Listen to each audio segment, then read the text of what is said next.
So Bill, we're here talking today about when to take the plunge into starting your own private practice. Now, wait a minute. You're saying that you need more than training and therapy to be able to start a business? You need more than knowing that you're good at it? Can't you just hang out a shingle and the world will beat a path to your front door? No.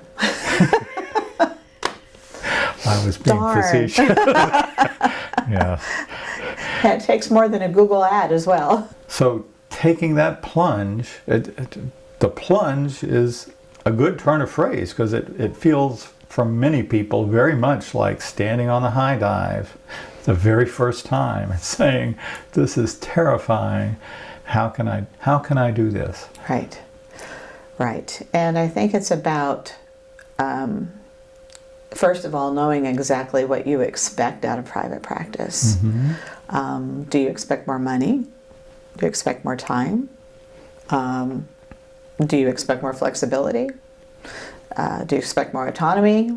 I mean, what are your expectations that the reason that you would be going to do that? Because you take on some of the tasks that others have been taking on for you before. And as I hear you go through that list, I think, yeah, pretty much all of those things I did find in private practice. Mm-hmm. Though, of course, the terror of the buck stops here can't be discounted. You know, one thing that I would say should not rule out taking the plunge is the imposter syndrome. Ah, the good old imposter syndrome, yes. Feeling like, what the heck am I doing here? How am I supposed to help these people? Feeling like you're a little kid putting on daddy's shoes and coats and walking around and just playing like you're an adult. That is about universal, though. It is. It is. It's something that you can talk to your colleagues about, but you probably shouldn't talk to your clients about. No. Always portray confidence and competence. Always portray confidence and competence, even when you don't feel it. And for me, that imposter syndrome was certainly there. And it, for me, faded in about a year, 2 years. I began to feel like, yes, I'm giving these people a useful service. How about you? Yeah, I think it was the same. I just remember being terrified whenever I had a brand new client. Mm-hmm. And after I was in the room with them, it was like, okay, I got this. I'm okay. But the other thing that is parallel to that is you're suddenly thrust into positions that you may not have had what you think of as adequate training. Correct. I remember the first time I worked in a staff model HMO, they said, oh, your next patient is a couple. I had never done couples therapy in my life, and yet I had, roughly 15 seconds to work up the confidence to work with this couple that was just there. And no one had asked me if I saw couples. They just gave me a couple. Well, sounds like you're really good at that collaborative and one down situation then. What I am good at is thinking on my feet, I guess. And I would encourage that as a trait for therapists is flexibility and being able to just do it. Yeah. So if someone's looking at starting a private practice, when's the best time?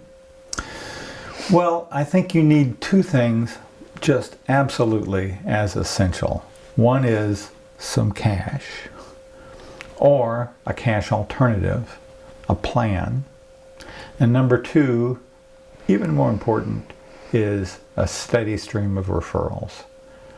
And we'll talk about the referrals in another video because that deserves its own time. But Howard, how did you manage to make that transition? How did you get the cash to get started? Yeah, well, I had three situations. One was joining, having my own practice, but within a group of other therapists, and so they kind of helped with the referrals, and so they could direct clients to me almost immediately. The second was I was in a situation where it was just time to leave and start my own business. And in that case, I took the entire group of clients with me, which was the easiest way to do it as far as income goes. You didn't lose income during that time. The third time required us moving to a different part of the country and starting from scratch, knowing no one in that community. That was tougher. I can imagine that would be tougher. And I imagine you did burn through some cash as you were... It took about a year. It took about a year to get a full client slate, but being on the insurance panel certainly helped. Yeah, that helps a lot. Yeah. Talk about that more when we get to the referrals, but yes, that's a great tip right now. My experience was very atypical, so I don't want to lean on it too much. Again, I had this group practice that suddenly folded. They went bankrupt. And so they said, well, you've already got an office, you've already got some clients, just keep going, but we're out of here. Now, that was lucky. It was. What we found in our interviews with therapists and how they got started, really two patterns emerged. One of them was working in a group practice, building up some clientele, starting to get referrals where they asked for you, not to see a therapist, but to see me. Correct. And then moving off into private practice at that point, just breaking away from the group.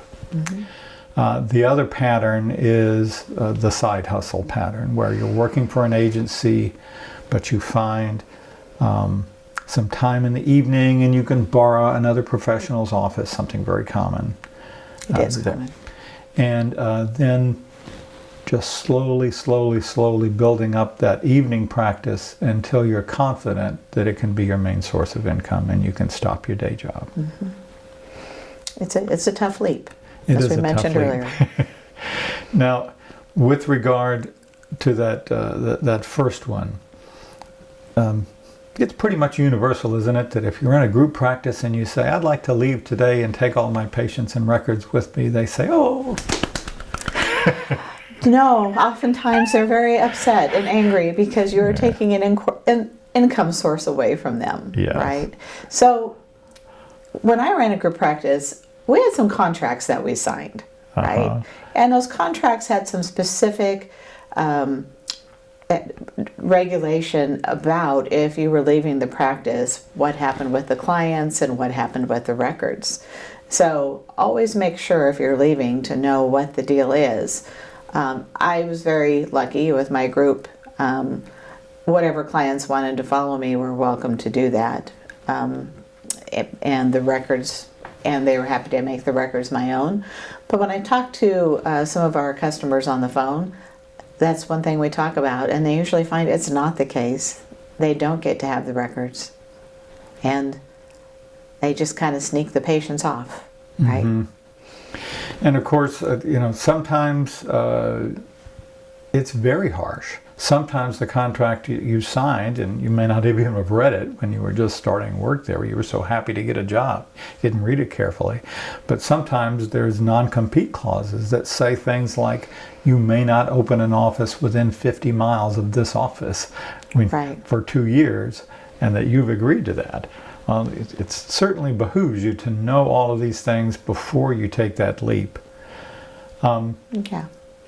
How about the records? What happens if you have been seeing some clients and you really like the old notes that you yourself wrote? Well, certainly since you wrote them, you can just take them, can't you? In most group practices, the answer is no. It's because the group practice is the owner of the records. You were the scribe of those records, but they actually own the records and own the rights to release those records. Now, it's possible that they could turn that over to you and you do a request of a release of records for all of those patients. It's not an easy thing to do, honestly, and most of, probably only need to do it with your active clients who might be following you. Right. But it is possible. I've always said that with group practices, there are some who are going to feel upset and it's not going to be a good experience of leaving. There are others who wish you well and want you to be successful because they know what they're doing is helping to grow successful people. And maybe they go into it for that specifically. The bad news is you can't really ask, gee, if I leave the practice, what are you going to do? Because then you've kind of blown it. Then the referrals are going to dry up. And so how do you go about finding out what's going to happen? How am I going to be greeted warmly as I try to leave this practice? Or are they going to act like I'm Benedict Arnold? Well, I think that comes to that contract situation in the beginning. Read it, and those are great questions to ask then in the beginning. But you probably haven't done that, right? So then it's about probably not turning your hand and letting them know what's happening until you have all of your plans lined up. If you happen to know somebody that used to work for that practice and left, that's a great one. That would be a great asset, but that's not always going to be the case, I guess. All right. So those are some of the, that's a negative. That's a tough part of doing that. So Bill, what about the person who's just finished with their supervised practice and they're like, okay, I'm going to hang my shingle up? What would you say about that situation? Some people actually do that. I was surprised in my interviews with successful therapists that some of them just did that, just got licensed and the next day they had an office. Frankly, I don't know how he managed, but he did it and he's quite successful today. I suspect it's, if you know about yourself that you have that marketing personality, then that might work for you. But not my recommendation. Not mine either, but sometimes it's a necessity. So we've talked about when it's time to take that leap. And again, at the risk of repetition, you've got to get the steady flow of referrals. You've got to have some kind of business plan. Let's talk about that business plan for a little bit. Okay. Now, of course, there is such a thing in business as a business plan. That there is. And sometimes, like if you're looking to get a loan from a bank, you need a very formal business plan. And I would say that it may be very difficult to get a loan from a bank unless you have a steady stream of referrals coming in. Right. Unfortunately, the rule of thumb about banks is they'll only give you money if you don't need it. Yeah.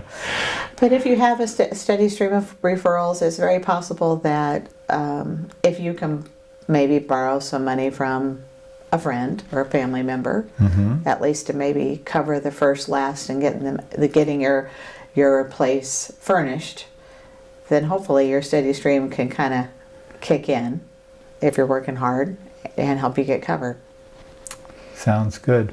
And you've provided a nice segue for the next video in this series, which is kind of the nuts and bolts of selecting an office, getting a great lease agreement and how to go about doing that, and how to decorate an office, the sorts of things you're trying to show off in your new office. So tune into that next one. All right.